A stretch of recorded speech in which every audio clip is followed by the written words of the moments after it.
And here we are with the main Manny himself. How you doing, my friend? What's going on?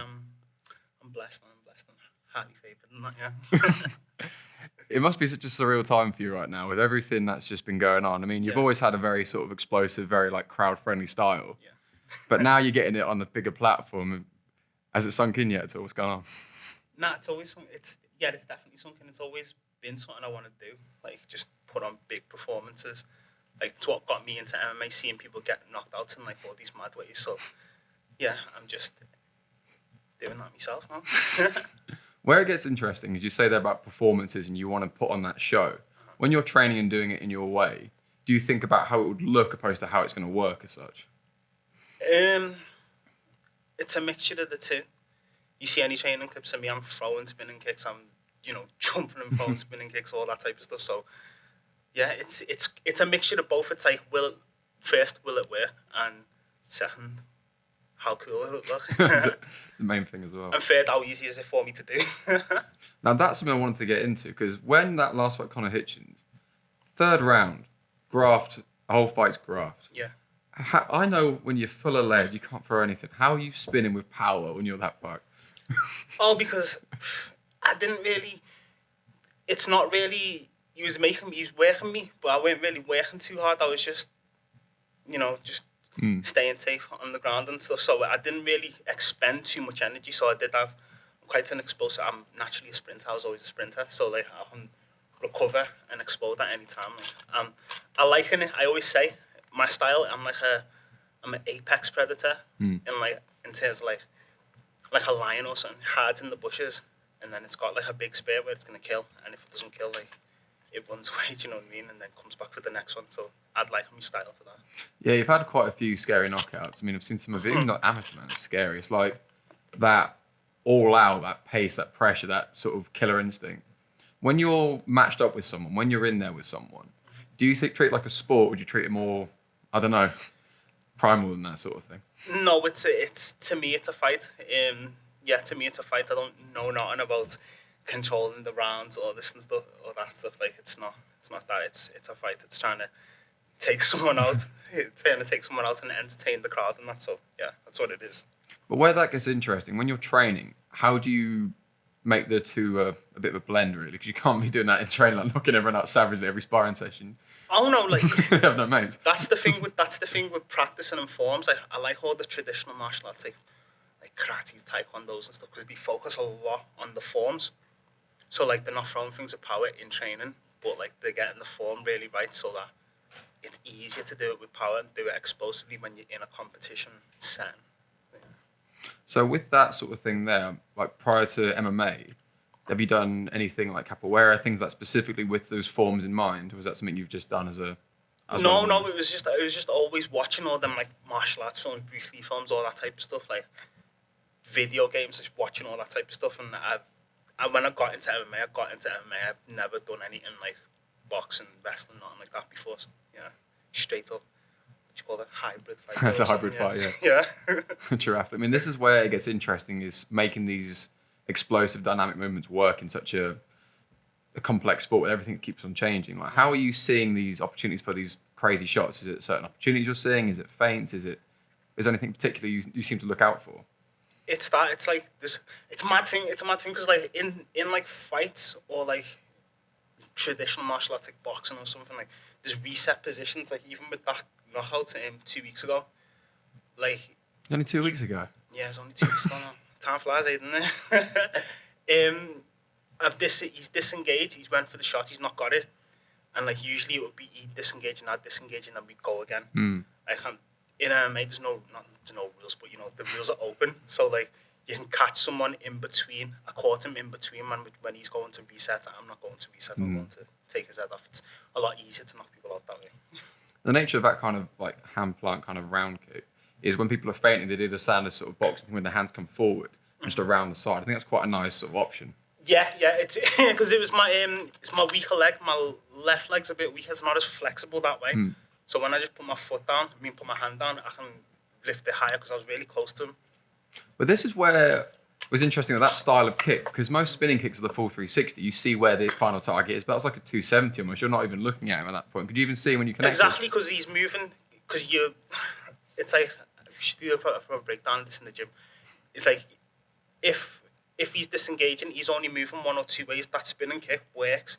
If he's moving to your left or right, better, because you don't have to be as flexible. You don't have to be as explosive with the turn, like as opposed to when he's directly in front of you. So I knew he was going that way, and I was like, that's perfect for me. So yeah.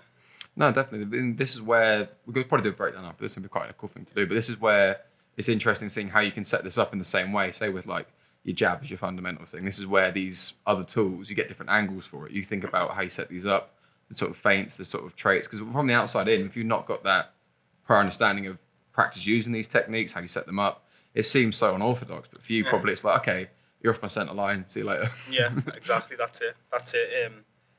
Yeah, there's so many opportunities in MMA. It's like it's such an open sport and that. So yeah, you just go for anything because you might create art like I did last week or 2 weeks ago. When you start implementing those sort of things, what mistakes did you seem to fall into when you were making these dynamic attacks? A lot of the time, it's trying to force it. Like, even I do like that kick, but I said to myself, I'm not going to throw it unless unless I've got him either against the cage or he's moving to one side, because it's a lot easier for me to throw the kick if he's directly in front of me. I said I'm not going to throw it, but I got him moving that way, so that's how I threw it. It's all that. It's just really trying to force it instead of just letting it happen. That's the nuance of it that you've really got to like perfect over time and stuff. I think it's allowing the situation to happen. I think a lot of people expect a certain reaction. They're waiting for like the entire fight, and they end up the clock's gone, and then what? They're waiting for this perfect moment that never happened. Yeah. Like when you're fighting, are you quite reactive then? Are you trying to just force an action or something like that? That kind of attitude, really. I think it's better to force your opponent into doing something you want them to do, but not being like dead set on a technique or dead set on I'm going to do this, I'm going to do that, because you'll just let the fight get away from you that way. And when it comes to the preparation of these sort of things, do you try and emulate the way you'd fight on the night throughout that training? Or are you just trying to just develop your skill set throughout that camp? Both really. Like I think you've got to really know yourself well to go into MMA and like to go and train and go into MMA, to know like where your strengths are, where your weaknesses are, and you need to like be honest with yourself in that sense, and then work on that over your camp. So say if you struggle with throwing the hands and whatnot, once you get tired, you need to get tired and start working pads or doing different drills and stuff to know, just to familiarise yourself a bit more with those situations instead of ignoring it over the camp and then getting caught in it in the fight. Well, this is an interesting divide between your camp and your normal training. Obviously, when you're professional, not every day's camp, every day's, as serious as the other one. Mm-hmm. But how do you differentiate what a camp is for you versus your normal training? It's just more, I'd say, it's more or less the same. It's more or less the same, but I'd just say it's just a bit more intense. It's a bit more intense in the fight camp. And in the fight camp, you, like I said before, you're just really specifically working on those weaknesses, or like wherever you think your opponent's strong, or where you see a lot of your opponent's fights end up and whatnot. Like, you've got to like just work them a bit more specifically in your fight camp. Now, when you're watching your potential opponents, are you looking for anything in particular? Is it going to be their weaknesses, for example, their strengths, or certain traits? Anything any sort of like flags as such you're looking for? Not really. I'm not too, because this level, like domestic level, and you can get like that fight is on a week before I got the change of opponent, so I don't really look too much into my opponents. Really, I know about what most of my opponents are about and whatnot, but I don't really look too much into the opponents and that, because you could just be barking up the wrong tree. Like, a week out, you get a different opponent. You don't know all that study for what. Well, this is it. And then when it comes to these changes, I mean, at domestic level, the more you follow it, the more you're aware of, okay, they tend to do this sort of thing. You get an idea for what you're expecting. Yeah. And when you were matched with Conor initially, was it anyone, anytime? Was it you offered a list of people? Was he just the first name that popped up? No, it was just Tom Mansell. Would you be able to fight Conor Hitchens? And I was like, yeah. I was like, I can't really go, oh no, it's an opponent, it's a different opponent, different style, different body type, whatnot. So, no, it was just, yeah, let's just get it done. After that was already announced, did you really look into Conor at all? Obviously, he's got his established amateur career and everything else. Not really. I've known of him through the amateur scene for years, really. So I know kind of what he was like. He's got a lot of decision wins. So, yeah, I didn't really look into him. Well, maybe I watched like one of his fights maybe 2 nights before the fight. And I skipped through it because I get bored. These That's guys the thing with decision fights. So like, yeah, these guys have boring styles, and I skipped through loads of it, and then I was like, yeah, we'll just fight and we'll see what happens. I mean, that's half the battle of it. Because again, if you're expecting this, that, and the other, you just go out there and you just let the fight be what it is. And do you do much visualizing when it comes to like how it's going to look on the actual day itself? Not really. I think on the day of the fight, I always like to get into the cage and just feel like what the floor's like and stuff. That's one of the big things. Like when I first started competing, like just the difference in the floor. It's like a mini trampoline, isn't it? Yeah. Compared to like training on a gym floor and whatnot. Yeah, that's all I'd really do. It should be. So what's a normal fight day for you like? So instead about making sure you're getting a feel for the cage, anything else you do particularly on fight day? Nah, just try and chill, try and stay calm, and just chill for most of the day. Like with cage warriors, like they like you to be there for a long time. Really, I'd like to just turn up there like an hour, half an hour before the fight, and then just fight. But typical fight day, I usually just sleep up until like late afternoon. Well, this one because it was in Manchester. Sleep up until like late afternoon. Just chill really, because you'll be competing at like 8-9 o'clock. So yeah, just chilled most of the day, and just chilled. I literally just chilled. I slept, woke up at like 11 o'clock or something. Like just chilled up until like 4. Went to the venue. I don't like to speak to people at the venues and all that type of stuff like that. I think them fight environments, like they're made to make you just uncomfortable for some reason. Like, well, it feels like that when you're fighting anyway. Like, it's made to make you uncomfortable. Like you surround all these other fucking MMA people, they're all talking shit, and the show is just going mad and all that. Like the doctors are chatting shit, like, oh, go and do this, go and do that. Like it's just so much going on. I'm just like, just chill, just do my own thing, and then I really switch on like 40 minutes. 50 minutes before the fight, you start warming up, you start getting ready for yourself and that. So, yeah. With your warm-up, is it quite an intense one? Mine, no, I wouldn't say it's an intense one. You're getting a bit of a blow on in that, but it's not. I wouldn't say it's intense, no. Yeah, I've heard a mix of people. Some people go out as relaxed as possible. Some people try and get a proper sweat on and get that first wind out of the way. I mean, it's a mix of sort of things. I try and get the first wind out the way, but I've seen some people go for do like a whole hour-long fucking hard roll and hard pads and that. I've seen some people more or less spar to prepare for fights, so it works differently for everyone. Like there's certain guys who will like really drag them into the trenches type style fighters, so they like to get like really big long workouts in before. No, it's not really my style, but yeah. No, it's interesting. Okay, you've got a mix of styles in your corner as well. Obviously, you've got Jack Cartwright, someone very explosive, very dynamic. You've got someone like Clocky, who's very technical, very sort of strategic with how he fights. Again, it's a very real mix of styles. Yeah. What kind of influence does it have in the actual corner and the fights itself? Like the last one. The corners and stuff. Actually, in the corner. Yeah, like sort of prompts. Is it going to be very detailed? Make sure you're looking out for this. Is it just a composure thing? Is it like or how are they guiding you in the corner?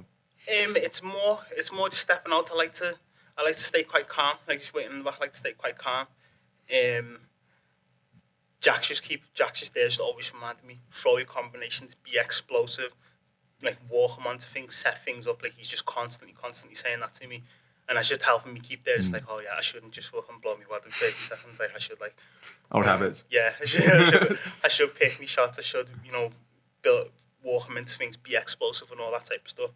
And that's the main one. And then all the call outs from Abdul, like, all the ground call outs, not like build your frames, all that type of stuff. Work on that a lot throughout the camp. So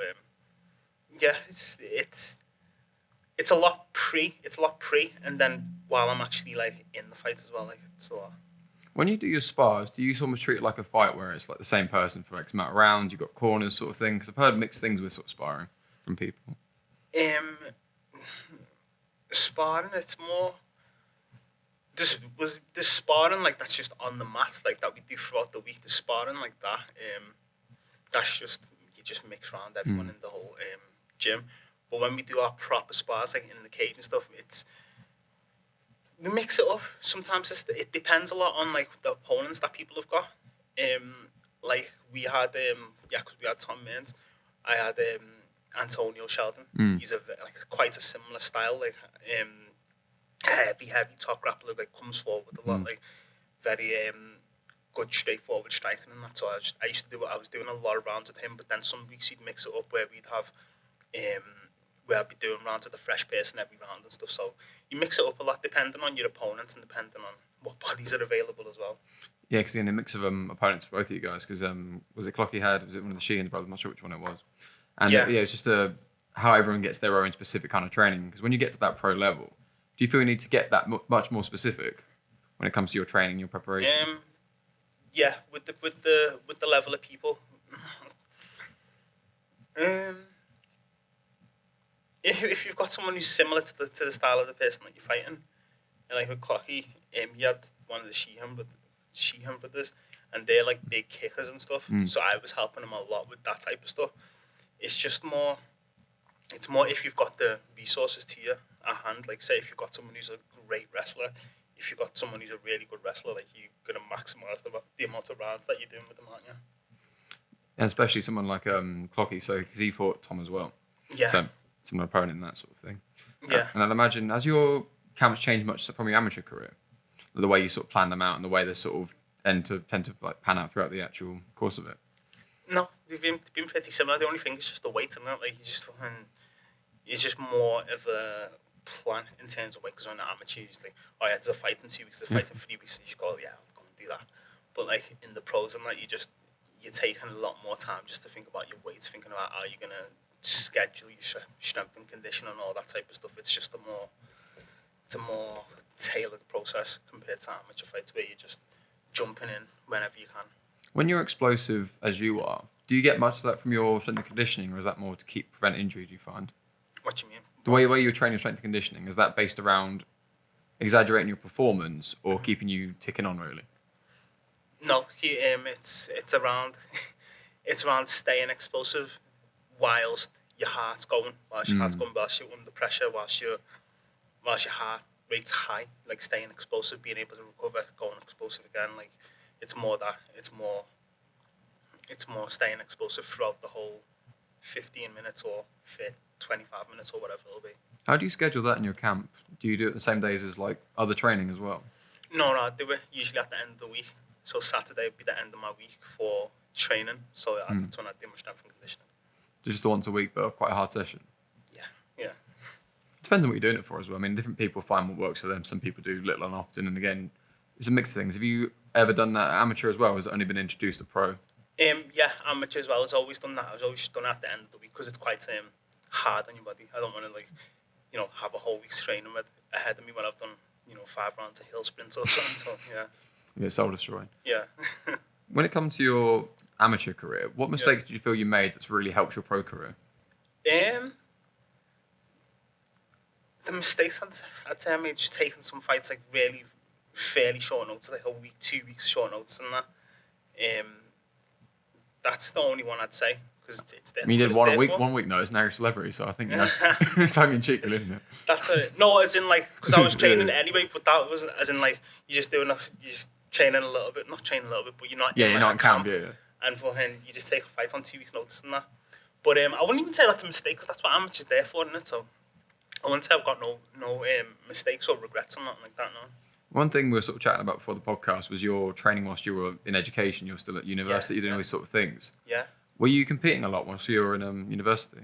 Yeah, most of my amateurs I was studying in university for that. How did you find that sort of split? Because obviously university isn't just like popping into college. It's a big commitment. It's something quite important for your career as well as your fight career. How did you find splitting those priorities? I haven't found it hard at all. Like you've just gotta. Yeah, I haven't found it hard at all. You just gotta. Uni's not that intense. You know what I mean? Like there's people who work full-time jobs and do fucking uni. There's people who have kids and do full-time uni and that. Like uni's not that much of a commitment if you just put the time in that you need to put into it.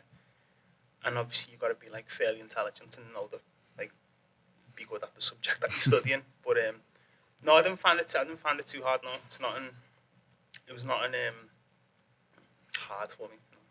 No, it's interesting because when you're at university, you get a mix of things, but obviously doing some economics is very, more taxing than other. I'm not going to say which degrees aren't important or aren't, hard work, but Media studies. No. still get personal, hurt some people's feelings. Drama. No. Drama. Hairdressing. What, you go to uni to do hairdressing? Probably. Oh, fair. That's the reaction. That's worse than what I said. Anyway. But yeah, so you've got something quite taxing, something quite you have to be committed to. But no, it's interesting being able to make that split in your discipline. When you were, let's just say, even like fight day, so you're waking up just before lunchtime, you're cracking on with fighting in the evening. Do you find your schedule is almost like a 9 to 5, the way you're doing your training and everything else you're doing? Or is it kind of hours everywhere kind of thing? What do you mean, like just in... Your sort of day-to-day training, your sort of lifestyle, do you find yourself routine and scheduled and organised? Is it a bit all over the place and inconsistent, do you find? It's it's pretty routine. I just do how what works best for me. You just train in the mornings. Well, sometimes you work before you go and train, and then after training you work. It's just it's great. I like it, like, because I'm quite autonomous in the sense that, like, I can schedule my work when I need to schedule it. So it's fun. It's fun. You just schedule it around your training. No, it's so good to have that kind of divide. And one thing we sort of spoke about before is you having like a lot of travelling. Regards of travelling outside of recreation, do you travel a lot for training, like around like the world, around the UK? No, that's what I want to start doing. But it's picking somewhere to go, really. That's going to be any good. I definitely want to try Thailand and places like that.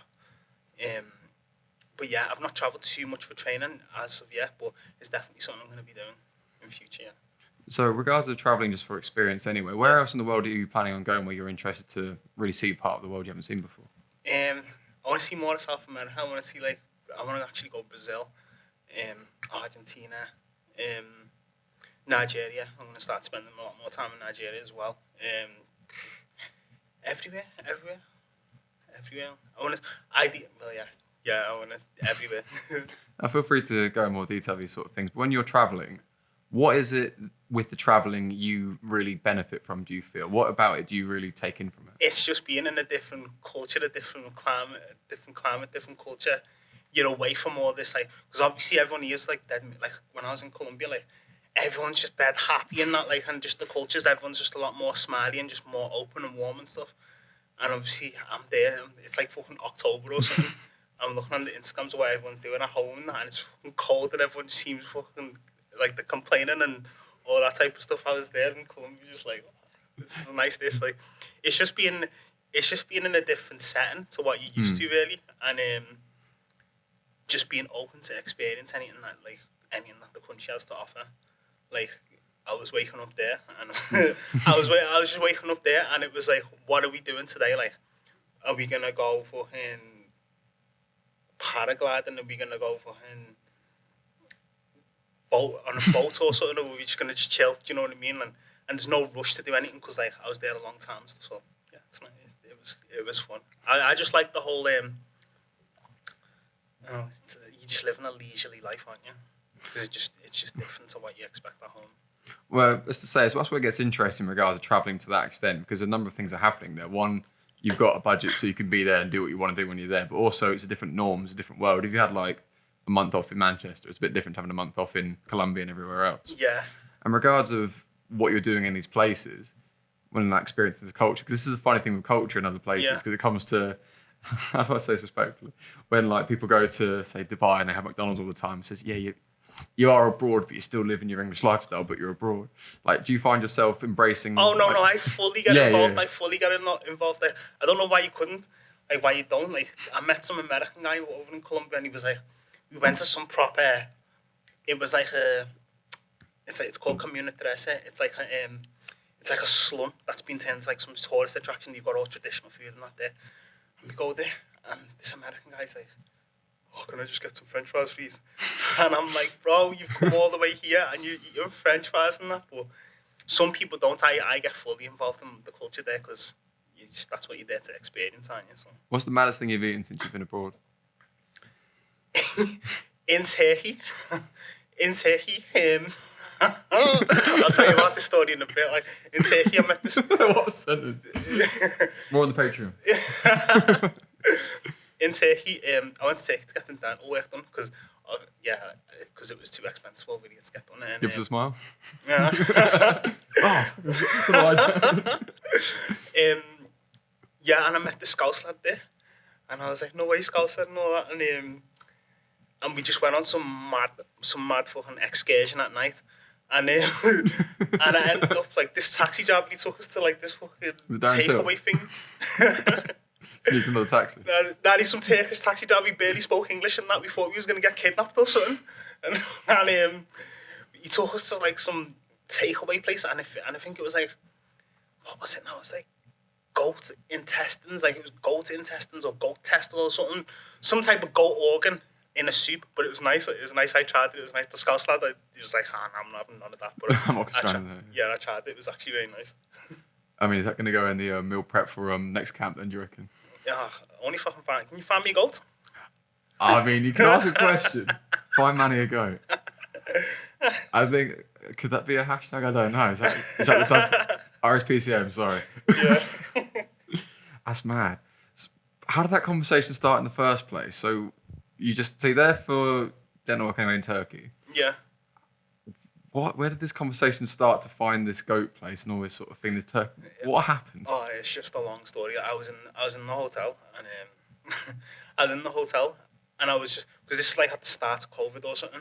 It's like what, a year, 2 years ago now, and I was just in the hotel because I was on my own, and I was just like, oh, I'm just gonna go out and like at night time, I'm just gonna go out and go to a bar or something, just chill. And I'm just there getting ready to go out, and this Scouse lad comes up to me and goes, "Are you English, lad?" And I'm like, yeah. And then he starts going, and he's like, yeah, fucking, all the bars and that are closed, because it's COVID and that, like, they're closing early and whatnot. And I'm thinking, you fucking swat, like, you just put all this fucking negative energy on my night. I would have been happy to go down and just fucking get told, oh yeah, we're closing early because of COVID and that. He just came and put this big damper on my night, and I was like, oh yeah. And he's like, yeah. And then he starts talking about all the women that he's been seeing in the hotel and that. And he's like, oh, do you reckon she's English and all that? And he's like, yeah. And we just get chatting, we're having a drink and that. And one of the girls that he's been talking about, is walking past the lobby now with like a friend that we haven't seen and that.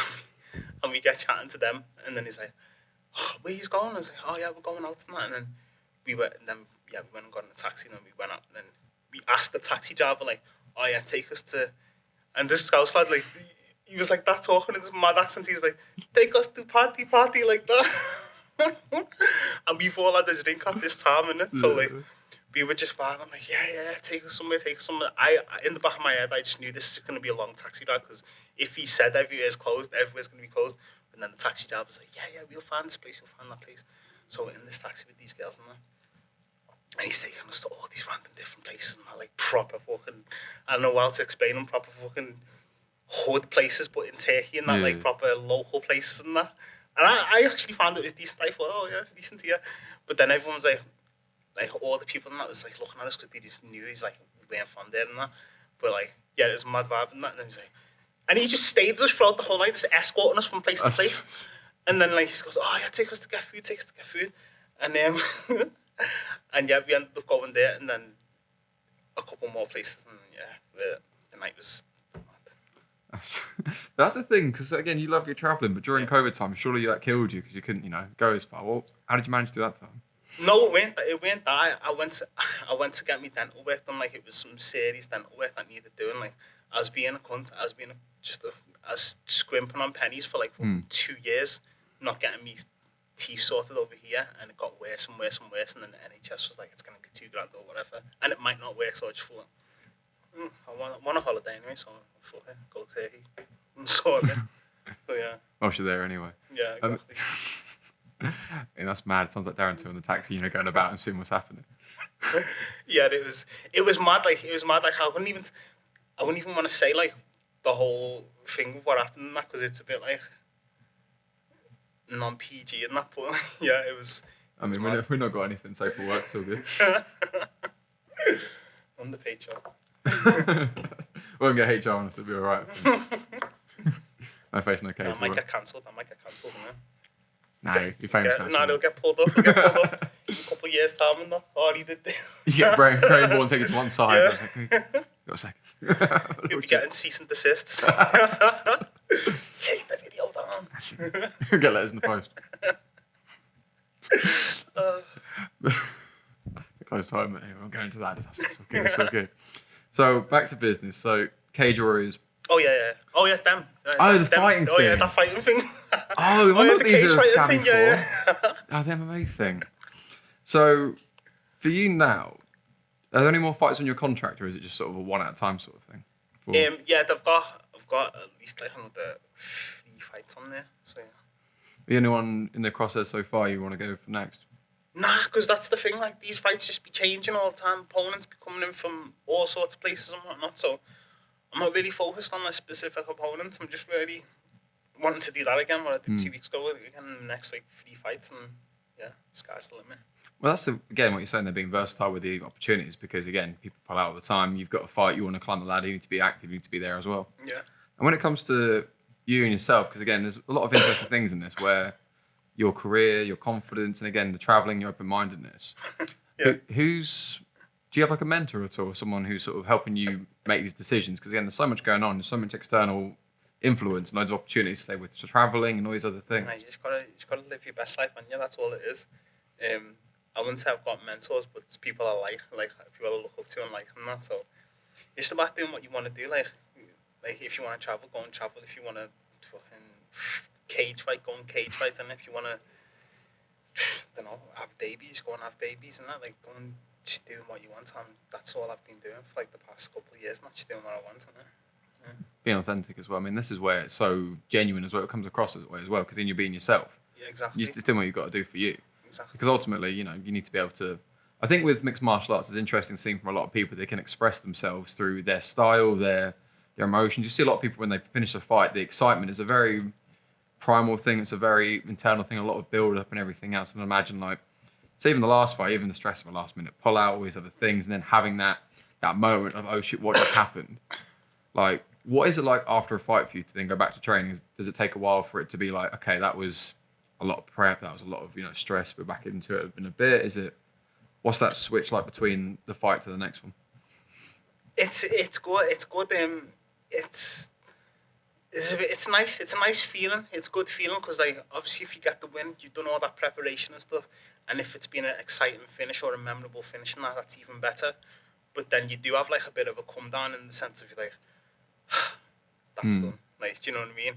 So yeah, it's like, not to say it's an anticlimax, but obviously there's a come down. Like if you go up on anything, there's going to be a come down. And so that's kind of how it feels and that. But yeah, it's just you've got to like just draw a line under it. When it's done, you've got to draw a line and then just go on to the next one.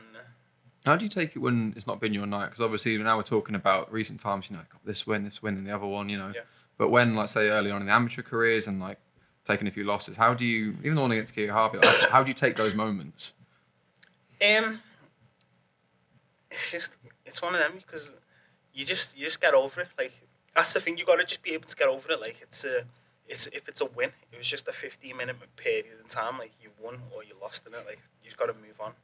That's the whole thing of like going and doing what you want with your life and that, and just doing like whatever you want with your life and enjoying yourself and that, because you don't want to be fucking you don't want to lose and just be fucking tied to that. Just like, oh, I'm so depressed, and like you hear about fighters who go into bad depressions and that because they lose fights and whatnot. But it's a 15-minute moment. Like go and carry on doing whatever you want to do in it. Like, yeah. No, I think that's a really important thing to sort of highlight as well, because a lot of people, they value fighting in their career as their identity. And if you don't do well in your identity, you think, oh, I'm a shit person as a result of that. Yeah. You have to let go of that and thinking it's just, like you said there, yes, it's the big fight. It's funny, like I say this to people when we fight, say like a battler in whatever show it is. Yeah. In this venue right now, you're a world champion. You go to the Audi next door, no one knows who you are. Like, exactly. Your biggest moment right now, people don't know who you are. Exactly, it's a little 15-minute period. Like even on the smallest fights to the biggest fights, like it's a 15-minute period, 25-minute period. It's done and it's gone. For most people, it it was the start of the night out. You know what I mean? Like it was just oh yeah, we're gonna go and watch the fights and then we're gonna go to the club. Do you know what I mean? Like that's what it is for most people. It's not that significant, even though it does feel nice when you win, but it's not that significant. Like life goes on. Do you know what I mean? No, it's so important to have to let go and things like that. Having these memories and these moments anyway. Like, I don't even explain it. There's so much going on with this about how you are as a person in regards to this sort of creative influence. Because where we sort of said there, like the highs, the lows of it, and also not dwelling on it, but also this next high. Because again, I can imagine, you've won this fight, and you're going there, this place. How do you find just staying where you are?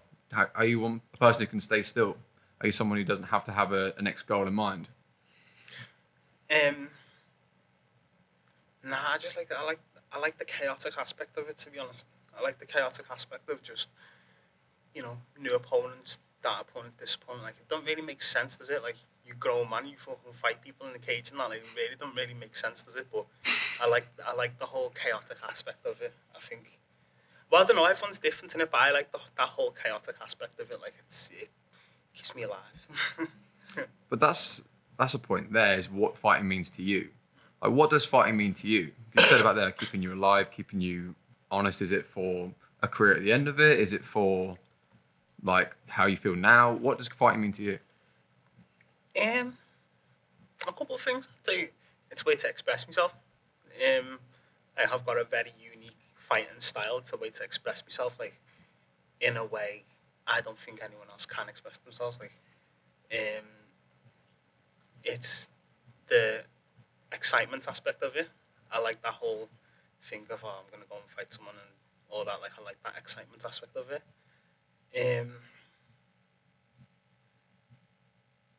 I like the show aspect of it, like the whole 2 men enter one and leave. Like, it's just a bit mad, and it's one of the things, just a mad thing to do. Like, and it's one of them you can't do forever. So it's like it's just a dangerous hobby, like a very dangerous, dangerous hobby. Yeah, a very dangerous habit. And one thing with that as well, when the level steps up and the stage steps up, how do you find that change? Going from, let's say, the amateurs to cage warriors, these sort of things. How do you find that transition? At start, it made me nervous, but it's one of them, like, you got to enjoy it, and you're like, you can't pull out on nothing like that. If you agree to do something, you can't pull out on nothing like that, so you got to enjoy it. Like I said, it's just a 15-minute moment in time. Like, you're going to move on, if you're going to win, you're going to be happy for a little bit, and then you're going to be back to normal. If you lose, you can be sad for a little bit, and you're back to normal. So it don't really matter too much right now. That doesn't really matter too much to me, as in, like, the stage. Because I feel it's all the same stuff. Like, it's all, you're fighting someone, 2 arms, 2 legs. No, it's good being able to take that away from it as well, because again, it's everything and nothing. It's, your biggest moment, health on the line, all this sort of stuff. You sign the waivers, all this sort of stuff. But also, like you said there, like, my mum doesn't give a shit. Like, Exactly. Like, people are like, it's just another fighter that UFC last week. Oh no, who fought? Like, these even the biggest things. It's like, oh, yeah. The world carries on. Be able to accept that as well.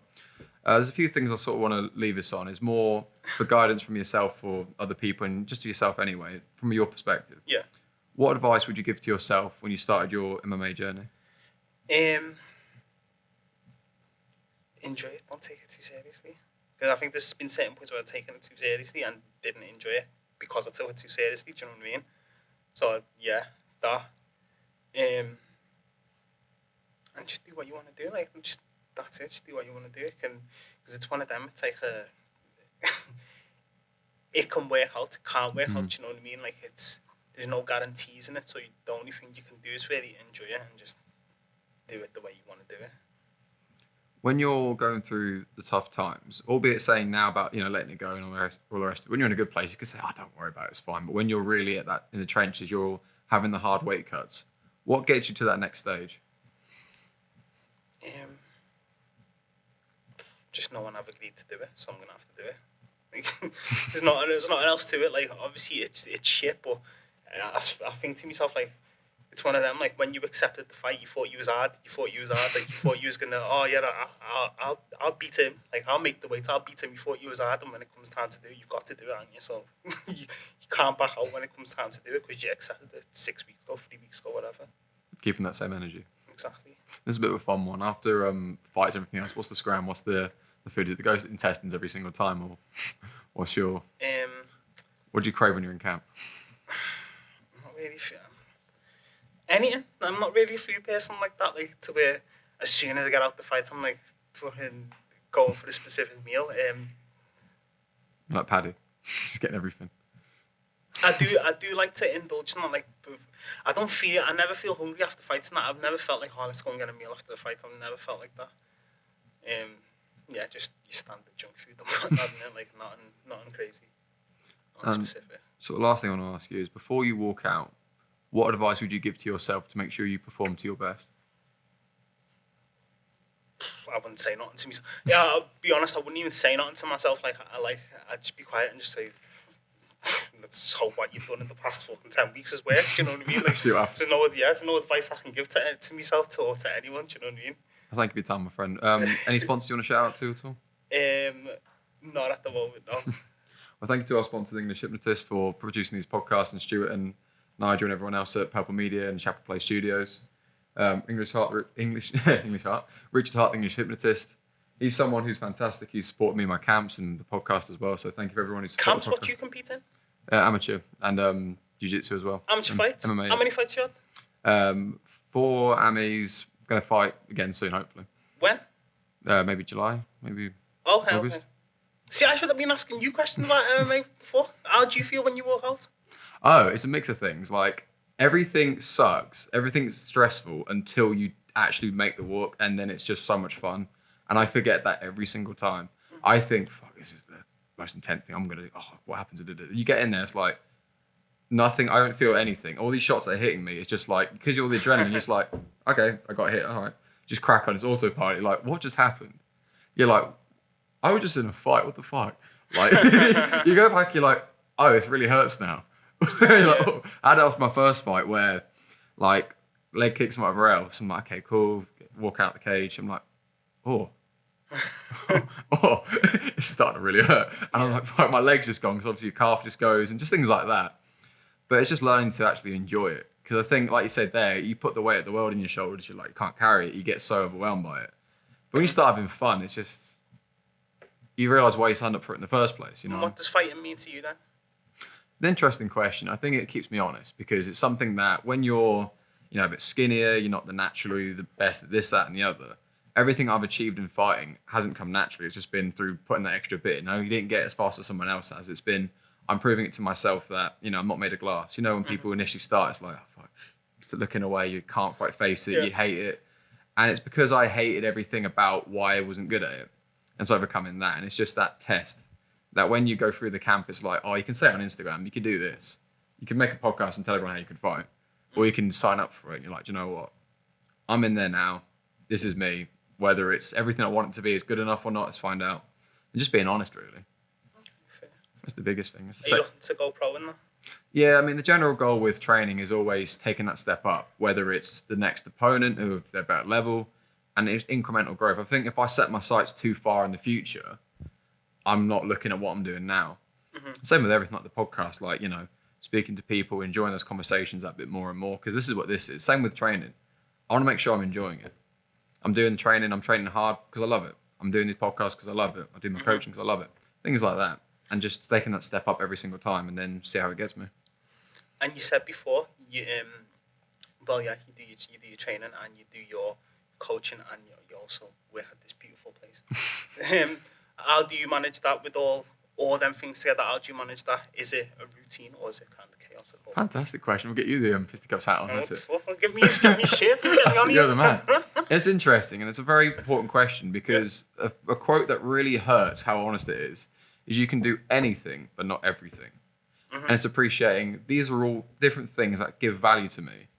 But if I want to do any of them properly, I need to find a way of doing them properly. Mm-hmm. So it's when I do these podcasts, am I got anything else that's going to be back to back? Is the quality of this going to shift? So say if I've done a full day's work, 5 fives, I come here like a mashed potato, knackered, like, how you doing, mate? You all right? I'm just can't keep my eyes open. Dog shit conversation.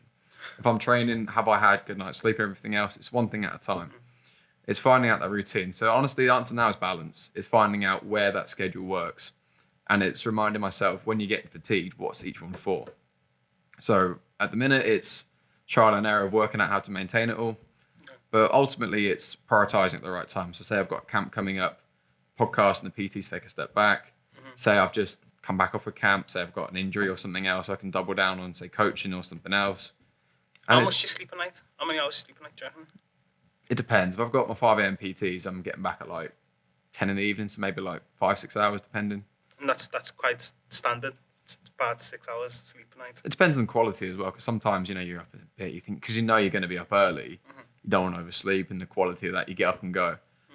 And it depends. What about yourself? Are you one for making sure you track and all that kind of thing? Your quality of sleep and that? No, I'm straight 6 hours. Straight 6 hours. Like, I can't. Like, obviously, like yourself, you have a lot to do. Like, living this lifestyle, don't you? So, yeah, 6 hours a night.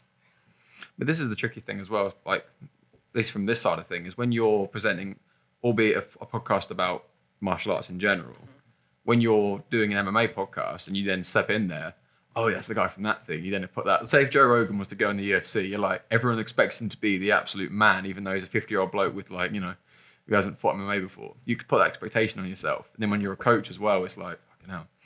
So even though it's an amateur fight and no one gives a shit, you think, oh my God, everyone gives a shit. Nah, because you know what it is? Because you just critique people, innit? Like, I said this to someone, to a different podcast, and he went and competed, and I just said, so do you understand it now, like, why people get upset and whatnot when you critique them? And, like, well, not you, but, like, you, journalists critique them, but they don't get in there, or they don't even understand what, like, the whole process is and what it feels like. And that. So, yeah, that's interesting. I think that's why this sort of podcast, where it came from in the first place, is people at all levels are interesting people. You don't have to be an established champion to know your opinion's worth having and your voice is worth hearing. And when it comes to a competition point of view, somewhat from my point of view is I want guidance. I'll ask you questions I'm interested in. It's not just, what's your favourite move? Are you going to knock him out? That's sort of generic, like people in the office kind of questions. It's a bit more like, I see you as, a fighter, friend ideally, these sort of things, just chatting to you and getting to know you as a person. It's like, same with what I said about Clocky. Like, if everyone doesn't know, Clocky T, I use my person, I just spam with questions. Just ask questions to people. It's like, how do you do that? I can't get this right. How would you do that? Yeah. And that's what I mean. It's just an opportunity to ask people these questions. Yeah. This is mad. Like, I've got you in my studio right now. What's going on? This is insane. That's why I appreciate everything involved in this. Everyone helped me get this up in the first place. You making the effort down. Like, Manny came from Manchester today. Was it left at 5:30, is it? Yeah, 5:30 in the morning. That's commitment. It's regular wake-up time for me, man. Regular wake-up time. Grind set. You're one of those David Goggins people who gets up at 4 in the morning, runs a marathon before they start the day. One of those go-getters. Yeah, 2 marathons. 2 marathons, make your bed, make bed again. Yeah. Do all this sort of stuff and just stay. Work, give to charity, train. Do it again. Work again. Help old ladies cross the street. Take from charity, get back to charity. Yeah, look good guy. Create the power thing.